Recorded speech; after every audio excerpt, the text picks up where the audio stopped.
जब टैंग शू कॉरिडोर से गुजर रहा था तभी उसकी नजर टैंग क्यूओ पर पड़ी जो क्लासरूम के बाहर खड़ा था। टैंग शू थोड़ा हैरान होकर पास गया और धीरे से पूछा, क्या हुआ? क्लास शुरू होने वाला है, तुम अंदर क्यों नहीं जा रहे? टैंग क्यूओ बस चुप रहा जैसे किसी गहरी सोच में डूबा हो। टैंग शू की जिज्ञासा और बढ़ी। उसने क्लासरूम के अंदर झांक कर देखा। अंदर का नजारा देखकर उसका दिल धक से रह गया। पूरी क्लास पहले से ही पूरी तरह भर चुकी थी। ये देखकर टैंग शू कुछ पलों के लिए शॉक में चला गया। टैंग शू ने स्टूडेंट्स से कहा, मैं तुम्हारे हॉबीज के आधार पर मेरी क्लासेस अटेंड करने के खिलाफ नहीं हूँ, लेकिन ध्यान रहे कि तुम मेरी क्लासेस के स्टूडेंट्स को अफेक्ट न करो। फिर उसने टैंग क्यूओ को सबको दिखाते हुए कहा, क्या कोई मेरे क्लास रिप्रेजेंटेटिव के लिए अपनी सीट छोड़ देगा? ये सुनकर टैंग क्यूओ सोचने लगा, क्या उसने मुझे क्लास रिप्रेजेंटेटिव कहा? इतने में एक लड़की बोल उठी, यहाँ पे एक सीट खाली है। ये सुनकर टैंग शू ने तुरंत उसे वहाँ बैठने के लिए कहा। फिर वह सख्ती से स्टूडेंट्स को कहने लगा, मेरी क्लास बहुत स्ट्रिक्ट होने वाली है, मैं ये ध्यान रखूंगा कि कोई भी किसी का होमवर्क कॉपी ना करे। ये सुनकर स्टूडेंट्स आपस में फुसफुसाने लगे। तभी टैंग शू ने स्ट्रिक्टली कहा, अब बहुत हो गया, चलो क्लास शुरू करते हैं। इसके बाद उसने पढ़ाना शुरू कर दिया। लेकिन टैंग क्यूओ का ध्यान तो कहीं और ही था। इसीलिए जब टैंग शू उसे पुकार रहा था तब वह अपने ही ख्यालों में खोया हुआ था। पास में बैठा एक स्टूडेंट ने उसे हल्का सा धक्का दिया जिससे उसकी नोटबुक का पन्ना फट गया। उसी पल उसे एहसास हुआ कि टीचर उसका नाम पुकार रहे हैं। टैंग क्यूओ घबराकर खड़ा हो गया। टैंग शू ने उसे एक सवाल पूछा जिस पर टैंग क्यूओ ने अजीब से लहजे में रिप्लाई दिया, यह क्या है? ये सुनकर स्टूडेंट्स सोचने लगे कि उसकी इतनी हिम्मत कि उसे डांटना पड़ेगा। टैंग शू ने थोड़ी कोल्ड वॉइस में कहा, क्या आज का लेक्चर बोरिंग है? टीचर की कोल्ड वॉइस सुनकर सारे बच्चे एकदम चुप हो जाते हैं। तभी टैंग शू गहरी सांस लेकर कहता है, मुझे दुख के साथ कहना पड़ रहा है कि सिर्फ आज की बात नहीं है, बल्कि ये पूरा चैप्टर ही सच में बोरिंग है। मेरे हिसाब से ऑडिट क्लास के लिए ये सब कुछ बहुत मुश्किल होने वाला है। ये सुनकर लड़कियां हंसते हुए बोलने लगी, टीचर आपने तो हमें पहले ही डरा दिया। माहौल थोड़ा हल्का हुआ।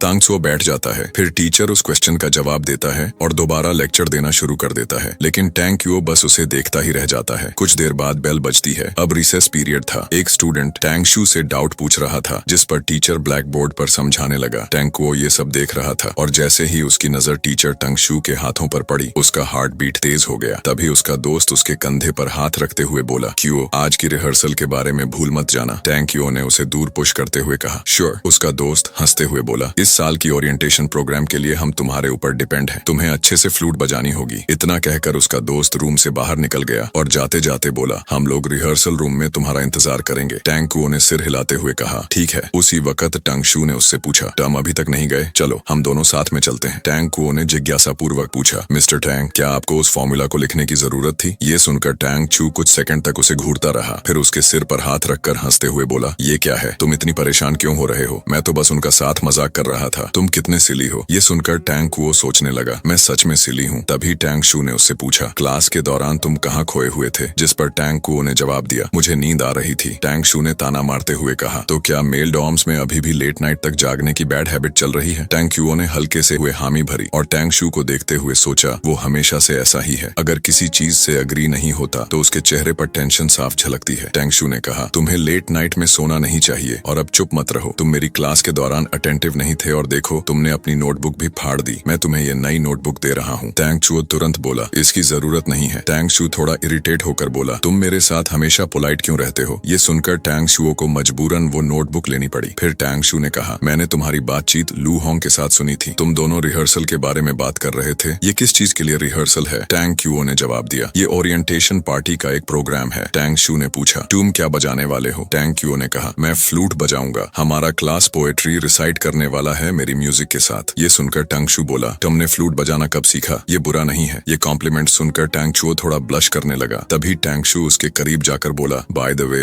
वो आगे कुछ कह पाता उससे पहले ही एक पर्सन आकर बोला, एक्सक्यूज मी, क्या ये स्टडी हॉल 5 है? क्या मैं गलत फ्लोर पर आ गया हूँ? तभी टैंग क्यूओ ने जल्दी से कहा, मिस्टर टैंग अब मैं चलता हूँ। ये कहकर वो वहाँ से भाग गया। टैंग शू सोचने लगा, जब वो बच्चा था तब बहुत बातचीत करता था, पर अब वो ज्यादा बातचीत क्यों नहीं करता? फिर टैंग शू ने उस स्टूडेंट से कहा, तुम सही क्लासरूम आए हो, तुम अंदर जा सकते हो। वह स्टूडेंट के जाने के बाद टैंग शू के चेहरे पर हल्की सी उदासी छा जाती है। वह टैंग शू को लेकर परेशान था क्योंकि अब जब वो बड़ा हो चुका है तो पहले की तरह ज्यादा बातचीत नहीं करता। एक बच्चे की पर्सनैलिटी उसके फैमिली की वजह से और उसके चारों तरफ रहने वाले लोगों की वजह से बदल जाती है। लोग अपने पर्यावरण और अपने जैविक परिवार के दैनिक संपर्क का परिणाम होते हैं या फिर उस तीव्र पीड़ा का जो उन्होंने अनुभव की है, जो एक अच्छे खासे बच्चे को निगल जाएगी। यही सब सोचकर टीचर टैंग शू और भी ज्यादा परेशान हो हो रहा था। देखते देखते शाम हो गई और उधर टैंक क्यूओ की रिहर्सल भी खत्म हो चुकी थी। वह अपने टीम मेंबर्स के साथ रूम से बाहर निकल रहा था। तभी लू होंग हंसते हुए बोला, हमें बाद में बारबेक्यू के लिए चलना चाहिए। इस पर एक लड़की ने तुरंत हाँ कहकर हामी भरी। उसी वक्त टैंक कुओ का फोन बजने लगा। लू होंग ने मजाक उड़ाते हुए ताना मारा, कितना रोमांटिक है, क्या तुम्हारी गर्लफ्रेंड ने तुम्हें कॉल किया है? टैंक कुओ दूर जाते हुए बोला, सॉरी, मुझे ये कॉल रिसीव करना होगा। लू होंग हंसते हुए बोला, हम समझ रहे हैं। टैंक कुओ कॉल रिसीव करके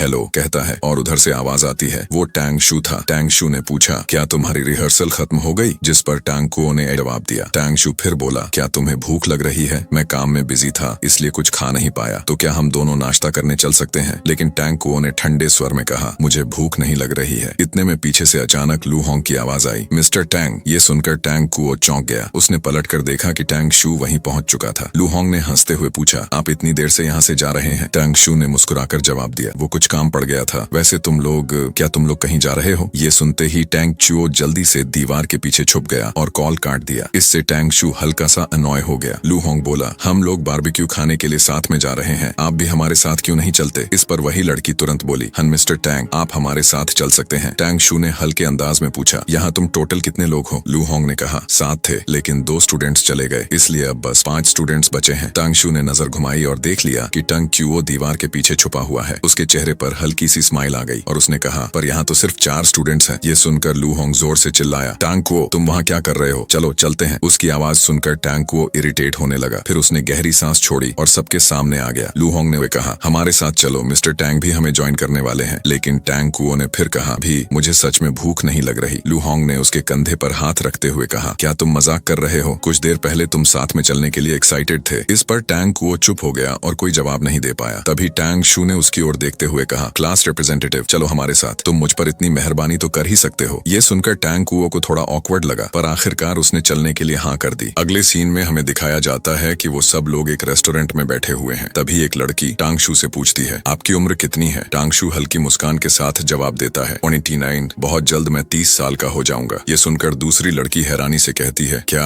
आप इतने उम्र के लगते ही नहीं, आप तो बस किसी सीनियर की तरह लगते हो। पहली लड़की फिर तुरंत एक और सवाल पूछती है, तो क्या आपकी कोई गर्लफ्रेंड है? टांग शू गहरी सांस लेकर कहता है, मेरा लक लड़कियों के लिए बहुत खराब है और मैं लड़कियों के बीच इतना पॉपुलर भी नहीं हूँ। ये सुनते ही लड़कियां चिल्ला उठती हैं, नो वे, ऐसा कैसे हो सकता है? टांग शू का जवाब सुनकर टांग छुओ उसे घूरने लगता है। ये देखकर टांग शू मुस्कुराते हुए पूछता है, क्या मैंने कुछ गलत कहा? तुम मुझे इस तरह क्यों घूर रहे हो? टांग छुओ मुंह फेर लेता है और मन ही मन सोचने लगता है, ये झूठ बोल रहा है। फिर वो हल्का सा मुंह फुला लेता है। ये देख टांग शू सोच में पड़ जाता है, ये लड़का कितना ऑकवर्ड है। इसी बीच वेटर उनके टेबल पर खाना सर्व करने आता है। लू हांग वेटर से कहता है, यहाँ के सारे डिश इतने स्पाइसी क्यों हैं? हमने हनी सॉस वाला भी एक प्लेट ऑन ऑर्डर किया था। वेटर झुकते हुए कहता है, आज यहाँ बहुत भीड़ है, शायद ऑन ऑर्डर में गड़बड़ी हो गई, मैं तुरंत बदल देता हूँ। टांग शू हाथ उठाकर रोकता है और कहता है, इसकी कोई जरूरत नहीं, आप नया ऑन ऑर्डर तुरंत लेकर आ जाइए। वेटर ठीक है कहकर चला जाता है। तभी टांग शू स्वीट कॉर्न खा ही रहा होता है कि टांग शू उसे मांस देते हुए कहता है, ऑर्डर आने में समय लगेगा, तुम तब तक ये खा सकते हो, मैंने मसाले हटा दिए हैं, तुम्हें ये ज्यादा स्पाइसी नहीं लगेगा। मांस के लिए टांग शू धीरे से कहता है, थैंक यू। उसे एक फ्लैशबैक याद आ जाता है। उसे याद आता है जब एक बार उसके मुंह में छाले हो गए थे और उसे बहुत दर्द हो रहा था। उस समय टांग शू ने उसे स्पाइसी खाना खाने से मना कर दिया था और उसके हाथ से बाउल ले लिया था, लेकिन टांग शू ने चोरी छिपे एक मांस का टुकड़ा उठा लिया था। जैसे ही वो उसे खाने वाला था, टांग शू ने उसे रोक लिया और समझाते हुए कहा था, तुम्हें अच्छा बच्चा बनना होगा, मैं किसी और दिन तुम्हारे लिए स्पाइसी खाना खुद बना दूंगा। यहीं पर फ्लैशबैक खत्म हो जाता है। सीन फिर से प्रेजेंट में लौटता है। अब टांग छुओ वही स्पाइसी मीट खा रहा था। अचानक उसे खांसी लग जाती है क्योंकि वो मीट उसके लिए बहुत स्पाइसी था। टांग शू फौरन परेशान हो उठता है और तुरंत उसे पानी देते हुए कहता है, इस पानी से कुल्ला कर लो, तुम अब भी स्पाइसी खाना नहीं खा पाते। ये देखकर लू हांग पूछता है, मिस्टर टैंग, क्या आप टांग छुओ को लंबे समय से जानते हैं? टांग शू हाँ में जवाब देता है। फिर वो टांग छुओ की प्लेट से मांस उठाकर खुद खा लेता है। टांग छुओ मन ही मन सोचता है, वो मेरा था। तभी एक लड़की अचानक सवाल पूछती है, मैं अभी से नोटिस कर रही हूँ मिस्टर टैंग, आप दोनों बहुत गुड लुकिंग हैं और आपका सरनेम भी मैच करता है, क्या आप हमारी मेजर क्वीन के रिश्तेदार हैं? ये सुनकर कुछ पल के लिए दोनों चुप हो जाते हैं। फिर टांग शू धीरे से कहता है, ये तुम्हारा मेजर क्वीन है? ये निकनेम तो बड़ा इंटरेस्टिंग है। वैसे तुम ये कह सकती हो कि हम दोनों रिलेटिव्स हैं। ये सुनकर टांग शू सोच में डूब जाता है, क्या हम दोनों सिर्फ रिलेटिव्स ही हैं? कुछ देर बाद सीन बदलता है और सबको रेस्टोरेंट से बाहर आते दिखाया जाता है। टांग शू कहता है, तुम लोग वापस जा सकते हो, मुझे टांग छुओ से थोड़ी बात करनी है। ये सुनकर बाकी सब लोग वहाँ से चले जाते हैं। टांग शू कहता है, चलो कहीं और जाकर बात करते हैं। जिस पर टांग छुओ कहता है, 11 बजे के बाद मुझे डॉर्मेट्री में एंट्री नहीं मिलेगी। टांगशू हल्की हंसी के साथ पूछता है, मेरे स्मोक करने से तुम्हें कोई दिक्कत तो नहीं होगी? टांगशू सिर हिलाकर नहीं कहता है। स्मोकिंग करते करते टांगशू अचानक पूछता है, तुमने कहा था कि तुम मुझे ब्लेम नहीं करते, लेकिन सच्चाई तो ये है कि तुम करते हो, है ना? मैं सही कह रहा हूँ। और यहीं पर ये चैप्टर खत्म हो जाता है। तो दोस्तों, अगर आपने अभी तक चैनल सब्सक्राइब नहीं किया है तो जरूर कर लीजिए, और हाँ, लाइक, कमेंट और शेयर करना मत भूलना। अब मिलते हैं अगले वीडियो में, तब तक के लिए बाय और टेक केयर।